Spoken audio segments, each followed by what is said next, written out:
आप भी चाहते हैं कि एसएस फिल्म्स मोतिहारी के ऑडियो वीडियो सबसे पहले आप तक पहुंचे, तो इस चैनल को सब्सक्राइब करें और साथ ही बेल आइकन को दबाना ना भूलें।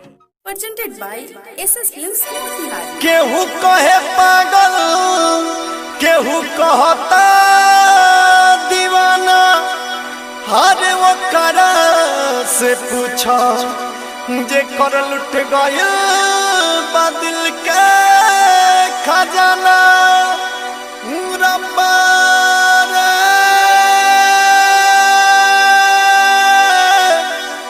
रब्बा रे, रब्बा रे, रब्बा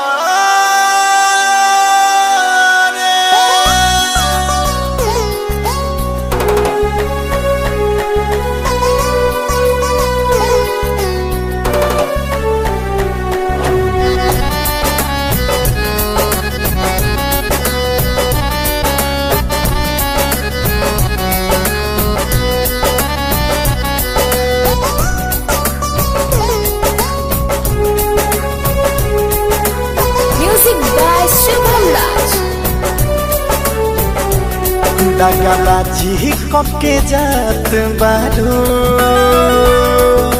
हो,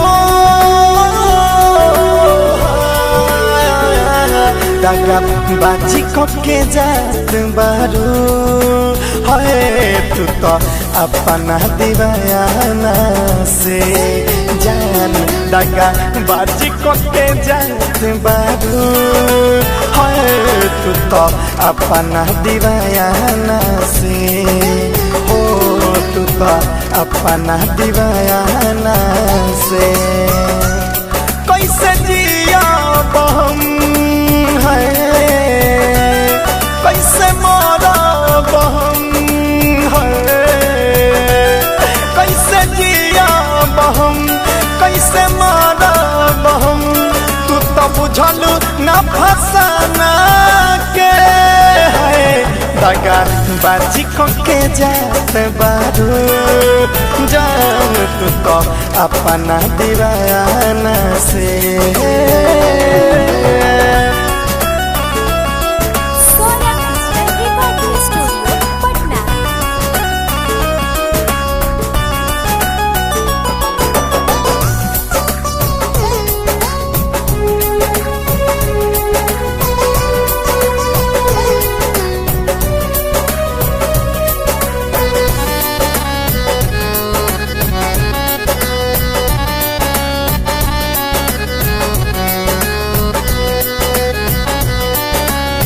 सचही कहेला लोगवा हवे मतलबी, मौका निकलते बने जाला अजनबी। सचही कहेला दुनिया हवे मतलबी, मौका निकलते बने जाला अजनबी। हो तोरा दिलावा तका जत पारू तजा, याद करी हन परवाना के है। दगा बाजी के जात बारू है, जान अपना दीवाना से हो। दगा बाजी के जात बारू जान। तू तो अपना दीवाना से